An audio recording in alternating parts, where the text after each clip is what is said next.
Olá, vamos para mais um dia de Café com Lexio. Hoje, terça-feira, 28 de novembro. Prepara o teu cafezinho e vamos juntos. Em nome do Pai, do Filho e do Espírito Santo. Amém. Pai nosso que estais no céu, santificado seja o vosso nome. Venha a nós o vosso reino e seja feita a vossa vontade, assim na terra como no céu. O pão nosso de cada dia nos dai hoje, e perdoai-nos as nossas ofensas, assim como nós perdoamos a quem nos tem ofendido. Não nos deixeis cair em tentação, mas livrai-nos do mal. Amém.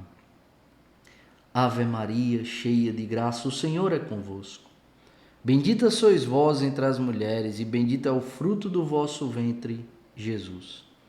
Santa Maria, Mãe de Deus, rogai por nós, pecadores, agora e na hora da nossa morte. Amém. Glória ao Pai, ao Filho e ao Espírito Santo, como era no princípio, agora e sempre. Amém. São José, rogai por nós. Em nome do Pai, continuamos unidos, em nome do Pai, do Filho e do Espírito Santo. Amém. Hoje, 28 de novembro, terça-feira, primeira leitura da profecia de Daniel. Capítulo 2, versículos 31 a 45. Naqueles dias, disse Daniel a Nabucodonosor: Tu, ó rei, olhavas e pareceu-te ver uma estátua grande, muito alta, erguida à tua frente, de aspecto aterrador. A cabeça da estátua era de ouro fino, peito e braços eram de prata, ventre e coxas de bronze, sendo as pernas de ferro e os pés, parte de ferro e parte de barro. Estavas olhando quando uma pedra, sem ser empurrada por ninguém, se desprendeu de algum lugar e veio bater na estátua, em seus pés de ferro e barro, fazendo-os em pedaços. Então, a um só tempo, despedaçaram-se ferro, barro, bronze, prata e ouro, tudo ficando com a palha miúda das eiras no verão, que o vento varre sem deixar vestígios. Mas a pedra que atingira a estátua transformou-se num grande monte e encheu toda a terra. Este foi o sonho. Vou dar também a interpretação, ó rei, em tua presença. Tu és um grande rei, e o Deus do céu te deu a realeza, o poder, a autoridade e a glória. Ele entregou em tuas mãos os filhos dos homens, os animais do campo e as aves do céu, onde quer que habitem, e te constituiu Senhor de todos eles. Tu és a cabeça de ouro. Depois de ti surgirá outro reino, que é inferior ao teu, e ainda um terceiro, que será de bronze, e dominará toda a terra. O quarto reino será forte como o ferro, e assim como o ferro tudo esmaga e domina, do mesmo modo, à semelhança do ferro, ele esmagará e destruirá todos aqueles reinos. Viste os pés e dedos dos pés, parte de barro e parte de ferro, porque o reino será dividido. Terá a força do ferro, conforme viste o ferro misturado com o barro cozido. Viste também que os dedos dos pés eram parte de ferro e parte de barro, porque o reino, em parte, será sólido, e em parte quebradiço. Quanto ao ferro misturado com barro cozido, haverá de certo ligações por via de casamentos, mas sem coesão entre as partes, assim como o ferro não faz liga com o barro. No tempo desses reinos, o Deus do céu suscitará um reino que nunca será destruído, um reino que não passará a outro povo. Antes, esmagará e aniquilará todos esses reinos, e ele permanecerá para sempre. Quanto à pedra que, sem ser tocada por mãos, se desprendeu do monte e despedaçou o barro cozido, o ferro, o bronze, a prata e o ouro, o grande Deus faz saber ao rei que acontecerá depois no futuro. O sonho é verdadeiro e sua interpretação fiel. Palavra do Senhor, graças a Deus. Então, a profecia de Daniel, do profeta Daniel, sobre a estátua com os pés de barro, de Nabucodonosor. Primeiro, a interpretação do sonho por Daniel, que culminará com um reino que não terá fim, o reino que permanecerá, o reino que não passará a outro povo. É o reino de Deus, revelado e materializado por nosso Senhor Jesus Cristo. Então, perceba que do Gênesis ao Apocalipse, a palavra de Deus vai nos fazer encontrar com Jesus Cristo, né? Então, tomando essa alegoria da estátua de Nabucodonosor, meditemos um pouco no que as Sagradas Escrituras vêm nos ensinar, né? A estátua tinha a cabeça de ouro, o peito de prata, o ventre de bronze, né, com as coxas, as pernas de ferro e parte do pé de ferro, parte do pé de barro. Por vezes, e não são poucas, os nossos planos, as nossas relações, a nossa vida, ela não progride, ela não prospera, a gente não vive uma ascese, né, uma elevação, porque a gente tem a cabeça de ouro, o peito de ferro, mas os pés de barro. A gente não tem base, a gente não tem fundamento, a gente não tem fundação. E tudo na nossa vida deve ter um fundamento. Tudo na nossa vida deve ter uma fundação. Um prédio, um edifício, antes de ser construído, erguido, a primeira coisa que é feita é a fundação do prédio.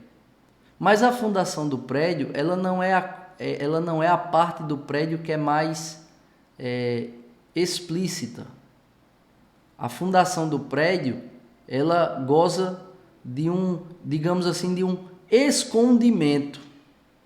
No entanto, é ela uma das partes mais importantes da edificação. Por quê? Porque sem a fundação tudo vira ruína. Sem o fundamento tudo vira ruína. E não é diferente com a nossa vida. Não é diferente com os nossos planos. Não é diferente com os nossos sonhos. E mais do que isso e muito mais importante, não é diferente com a nossa conversão. Por isso, muitas vezes a gente percebe, e isso acontece na nossa vida, uma conversão superficial, que parece brilhar aos olhos dos homens, mas não tem fundamento, não tem base, porque não tem relação pessoal com Jesus. É mais de ouvir dizer, é mais de ouvir falar, é relação superficial. O prédio foi edificado sem a fundação, sem a base, que é uma relação pessoal com Jesus, de perseverança, de consistência, de maturidade. E aí o que é que acontece? Quando chega lá na frente, a conversão ela se torna fumaça, ruína. Por quê? Porque a pessoa é uma pessoa má? Não. Porque a pessoa deu passos, atropelou passos e não construiu uma base sólida. Serve para meditarmos sobre a nossa conversão. A minha conversão, ela tem uma base sólida? A minha conversão, ela foi experimentada pelo tempo? Ou ela é fogo de palha? Que até pega fogo, mas apaga com facilidade. A minha conversão, ela é um fogo de palha ou ela é uma brasa consolidada? Muito difícil de apagar. E a brasa, ela não chama a atenção, né? Mas ela queima tudo que está muito perto dela. Então, do mesmo modo, vamos olhar para as nossas vidas. Você é uma pessoa que costuma terminar aquilo que você começa? Você traçou um projeto para a sua vida, você traçou uma meta, você consegue terminar aquilo que você começou? Ou se você fizer uma revisão de vida hoje, você vai encontrar várias situações em que você começou algo e não terminou. Por quê? Porque não tinha fundamento, não tinha fundação, né? Não tinha consistência. E a gente precisa não ter os pés de barro, porque senão, das relações afetivas ao projeto materialmente falando mais concreto, vai ruir. E o nosso fundamento, o fundamento do cristão, o fundamento do católico, a nossa base sólida que vai fazer a gente permanecer de pé, mesmo que bata o vento, mesmo que venha uma tsunami de adversidades, é a nossa relação concreta com a pessoa de Jesus Cristo. É a nossa relação concreta, diária, ordinária com o Espírito Santo. Para que os nossos pés sejam calcados na rocha e não pés de barro cozido, que quando bater a água, bater uma pedra, faz ruir e faz a gente desmoronar diante, repito, das adversidades, das circunstâncias adversas que é inerente à vida. Todos nós passamos por momentos difíceis, por momentos ruins, por dissabores, mas se temos a nossa base, os nossos pés firmados em Jesus, o vento sopra, a onda bate, mas permanecemos de pé. E isso é o que devemos buscar do Espírito Santo, inflamado pela primeira leitura de hoje. O Evangelho, Lucas, capítulo 21, versículos de 5 a 11. Evangelho de Nosso Senhor Jesus Cristo, narrado segundo São Lucas. Glória a vós, Senhor.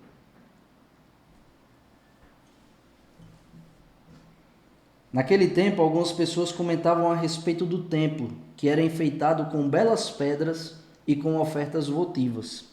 Jesus disse: Vós admirais estas coisas? Dias virão em que não ficará pedra sobre pedra. Tudo será destruído. Mas eles perguntaram: Mestre, quando acontecerá isto? E qual vai ser o sinal de que estas coisas estão para acontecer? Jesus respondeu: Cuidado para não serdes enganados. Porque muitos virão em meu nome, dizendo, sou eu, e ainda, o tempo está próximo. Não sigais essa gente. Quando ouvides falar de guerras e revoluções, não fiqueis apavorados. É preciso que estas coisas aconteçam primeiro, mas não será logo o fim. E Jesus continuou, um povo se levantará contra outro povo, um país atacará outro país. Haverá grandes terremotos, fomes e pestes em muitos lugares. Acontecerão coisas pavorosas e grandes sinais serão vistos no céu. Palavra da salvação. Glória a vós, Senhor. Aqui o Senhor nos alerta sobre os falsos profetas, nessa palavra, nesse evangelho, e também sobre os sinais dos tempos. Mas vamos falar aqui de modo muito assertivo sobre os falsos profetas. É preciso pedir ao Espírito Santo a graça de não se deixarem enganar por aqueles que apontam um caminho cujo centro não é Jesus, mas é o próprio homem.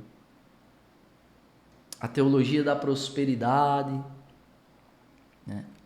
Quando você começa a perceber uma pregação e um pastoreio, uma condução em que bota o homem no centro da nossa fé, desconfie, fique atento. Porque o centro da nossa fé não sou eu e você. O centro da nossa fé é Jesus Cristo, nosso Senhor, e o reino dos céus, que se materializa concretamente por meio da nossa relação com Jesus. O centro da nossa fé é Deus. Então, peçamos ao Espírito Santo a graça do discernimento dos Espíritos. Que o Espírito Santo venha nos conceder esse dom e fortalecer em nós, para que de forma madura a gente perceba o que vem de Deus, o que vem do mundo, o que vem do inimigo de Deus e, portanto, o inimigo das almas. E o que vem muitas vezes da nossa carne, para que a gente possa discernir e sempre optar pela vontade de Deus, por aquilo que Deus reservou para cada um de nós. Sobre os sinais dos tempos, a gente está vendo isso acontecer, né? Um país atacando o outro. Atualmente está acontecendo. Rússia e Ucrânia, o Hamas, um grupo terrorista, e Israel, e aí tem esse embate Israel e Palestina, né? Não somente esses que eu citei agora, mas se você parar para acompanhar o noticiário do mundo, você vai ver que tem outros países envolvidos, né, em conflitos, sempre por território e poder. Então isso está acontecendo. Grandes terremotos, a gente, vez ou outra, frequentemente a gente vê uma calamidade acontecendo aí, uma situação natural, né? Ou seja, da natureza, em que há tragédias, né? Então, os sinais dos tempos, eles são muito atuais e a gente contempla tudo isso. O que é mais importante? Se apavorar, que Jesus ordena, não fiqueis apavorados. Mas o que é mais importante? Se apavorar ou prontificar-se?